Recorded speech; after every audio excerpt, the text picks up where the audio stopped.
the dirayatan method, a couple of centuries after that, that was the way of Rasul sallallahu alayhi wa sallam, the Sahaba. Remember Rasul sallallahu alayhi wa sallam had a student, Abdullah ibn Mas'ud again, who read to Rasul sallallahu alayhi wa sallam. And he said, Ya Rasulullah, why shall I read to you? Allah subhanahu wa ta'ala sent upon you the book, the Al-Muhaymin, the Kitab, the Dhikr is upon you. Why shall I read it to you? He said, Ya Aba Abdullah, like I love to read the Quran, I like to listen to the Quran as well. I like to listen to the Quran as well. So read it to me. And he read it to Rasul sallallahu alayhi wa sallam. And Rasul sallallahu alayhi wa sallam, he loved his reading. Rasul sallallahu alayhi wa sallam loved the reading of Sayyidina Abdullah ibn Mas'ud. So, the other way that we teach Quran is dirayatan, and this is what we're going to do.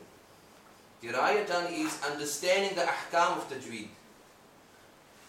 The ahkam of Tajweed is understood very well. In other words, we know the makhraj, the origin of the sound origin of every single letter of the Arabic alphabet. Right? When we read, for example, the qaf, we can tell the difference between the qaf's makhraj, sound origin, and the kaf's makhraj. We will say, well, both of them come from the base of the tongue. What's the difference?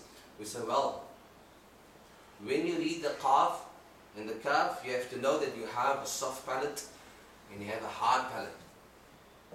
You've got a hard palate. Discover your mouth. Discover your vocal apparatus. Discover it.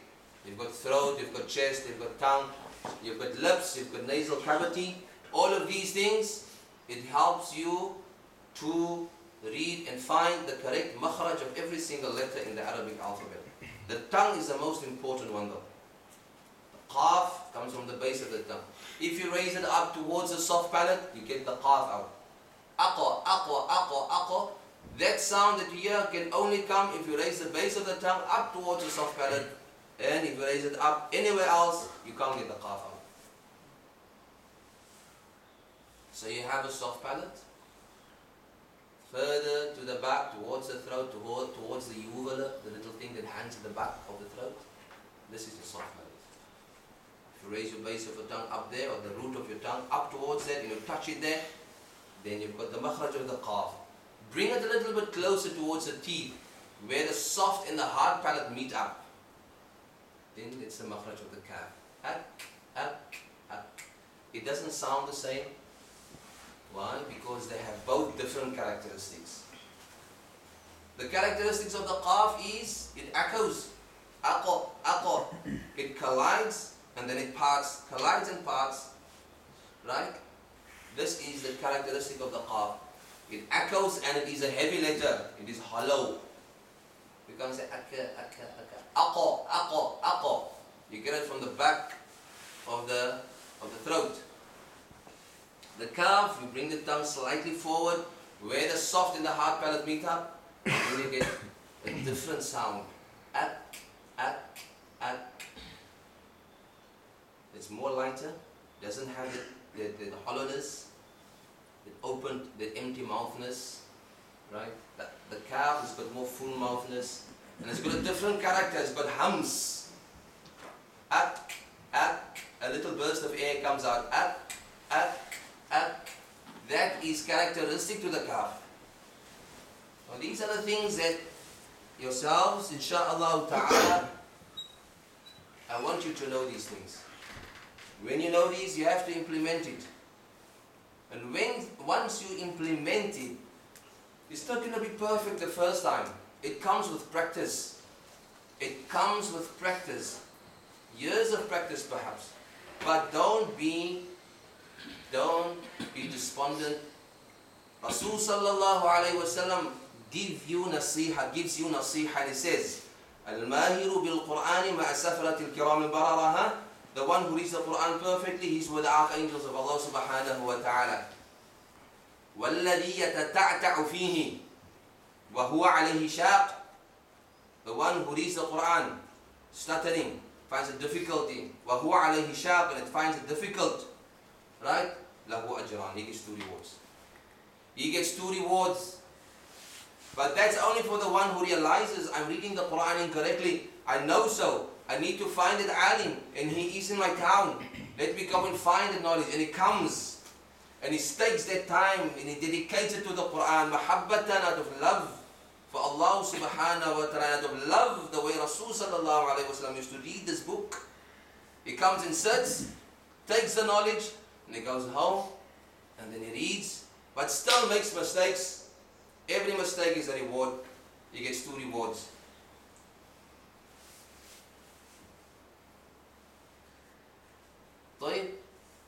So this is, insha'Allah ta'ala, it is a very important lesson for us to take into ourselves and to take home, insha'Allah ta'ala.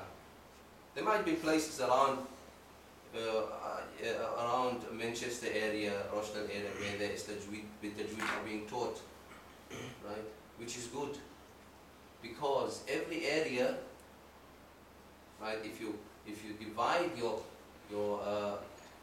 Rochdale up in little districts, every district should have some alim who teach Tajweed, because it's a farad kifaya.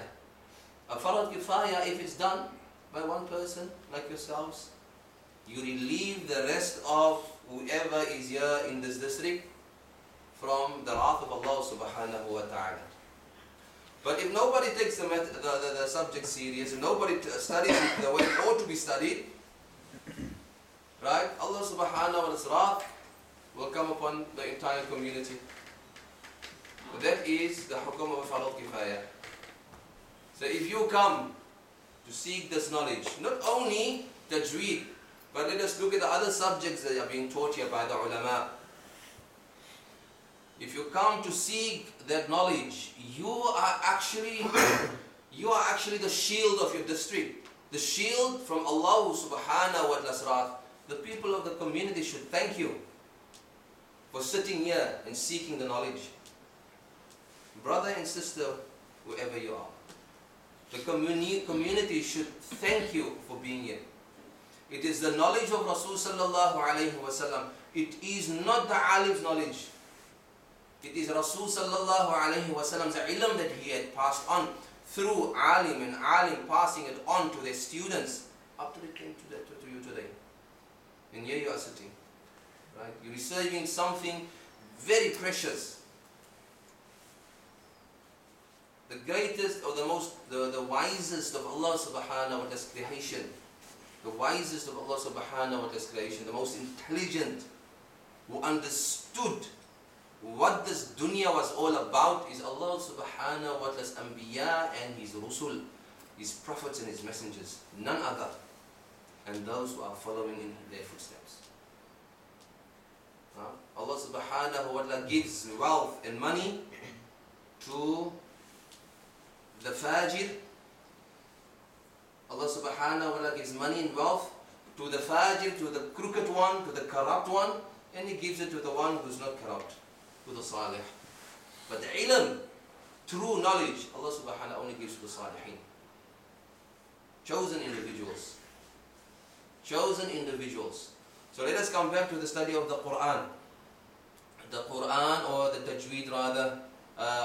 Tajweed, if the person reads the Quran and the majority of his reading is incorrect, he should stop reading and focus only on the Fatiha to rectify his Fatiha and the Surah to make his Salah correct. So he spent time reading that Fatiha correct and the Surah. This is from a Shafi perspective, because I'm a Shafi. Now, from a Hanafi perspective, it might be different. Consult the ulama. You are all ulama. On the madhab of Imam Abu Hanifa, you have to consult them in the fiqh lesson, insha'Allah ta'ala. But sometimes you find that the person reads the Quran, majority of his reading is correct, but here and there he's got a problem with a few makharij. Can't say the ain correctly, for example. You can't say the dad correctly, for example, the dad.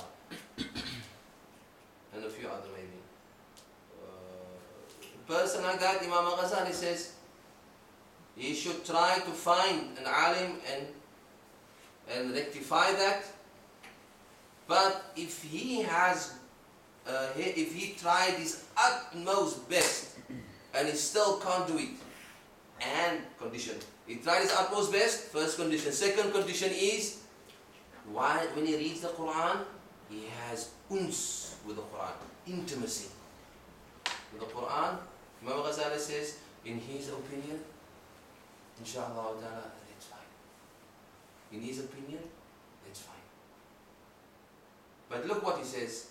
If the person has tried his utmost to rectify it, he still struggles. And when he reads the Quran, he has that intimacy, the uns with the Quran.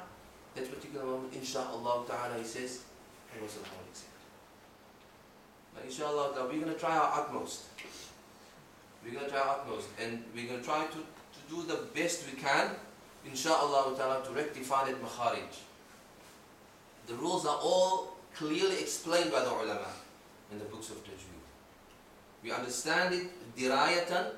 Dirayatan is the way we're going to follow. Dirayatan means learn the technical side of Tajweed, the rules and regulations. And then after that, you apply the rules and regulations. You do the practical. And read as much as you can under the supervision of a teacher until you have a good and solid grasp of Tajweed. I'll end my Tajweed introduction there, inshallah ta'ala. Any questions? Question also a little bit more kind of explanation for the sake of encouraging students. I know that when people come to reciting the Quran, as we are going through inshallah through the course, under as the Shaykh has said, according to the rules and properly as it ought to be read. Often what hits young people, especially those who've perhaps never had this opportunity before, it'll be, well, I've studied the Quran with my Maulana Saad, with my Qari Saad, or even with my parents, and I've had this years of Quranic experience. So you're telling me that all of that teaching is wrong and that they are wrong, and it's sometimes a little bit of a, it's difficult to swallow that. And I've certainly, come across students who experience that, and I just wanted you to perhaps say a little bit more about, it's been crystal clear. Shaykh has said that the recitation has to be, through a methodology, and there's only one way of reciting Quran, and that's the correct way. And so, what advice, I suppose, would you give Shaykh if someone's kind of feeling that tension? That look, I've had a teacher for all of my life, and all of a sudden, and perhaps how can we as young people or learning students of knowledge, how can we perhaps rectify some of those faults that we may find in our elders? Yes. Sensitive one. Yeah, that is a very sensitive one, something I come across very, very frequently.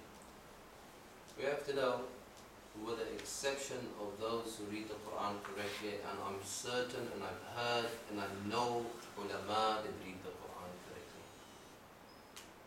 And I make it my point during the month of Ramadan especially, the month of the Quran, especially during Laylatul Qadr, I make it my point to stand behind those ulama that I feel comfortable standing behind them when they read the Quran. They read the Quran with beauty. They read the Quran with tajweed. Their makharij is flawless. These ulama, when they read the Quran, you feel a difference. Then there are hufab, and I take my hat off for the hifz that they have. Subhanallah, my amama, I take it off. Because when they read the Quran, their hifz is pakka. Subhanallah, but they've got a problem. And we have to highlight this. You can't sweep this under the carpet anymore. It's the end of that. They have got a problem. When they are asked to read slowly with tajweed, slow down, give every letter its haqq, التجويد is إعطاء كل حرف حقه من حقه ومستحقه. To give every single letter its حق of the letter has two types of characteristics. It's got a transient characteristic that comes and goes, like the qalqala. The qalqala, when the qaf has a sukun, a jazm, a sukun, it echoes. It's only 5 letters in the Arabic alphabet. It echoes. It's supposed to echo naturally. And when it has a haraka, it doesn't echo. Transient characteristic. And some of the letters, they have a permanent characteristic. It's always there. It has to be there. Right? Now, when a person reads the Quran very fast, right, you tend, or you most certainly are going to lose one of these characteristics out of the letters. This is from a makhraj point of view. Right? From a makhraj point of view. And when the person reads the Quran very fast, most certainly the mads are going to be shortened to a very low length, lesser length. I'm talking about the mad lazim, which has to be recited 6 harakat. The mad muttasil, which has to be recited either 4 or 5 harakat, beats that is. So this particular recitation, which we call tilawa, not all ulama understood it the way it ought to be understood. And to them, the reading is right. If they do it based on jahl, it is by Allah subhanahu wa ta'ala. If it's based on jahl of ignorance, then maybe they've understood it from their teachers like that. Right? Allah subhanahu wa ta'ala will decide what happens there. Right? But if it's done with knowledge of the fact that the recitation is wrong, but it could be recited like this, and ma'alaysh is fine, this is a different story. That's sinful. That is sinful. We can't do that. Right? It's like a person who listens, Imam Ghazali says in the Ihya al-Muddin, it's like a person who listens to ghiba. He listens to ghiba.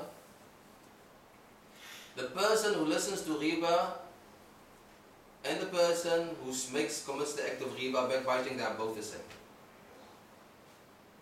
No?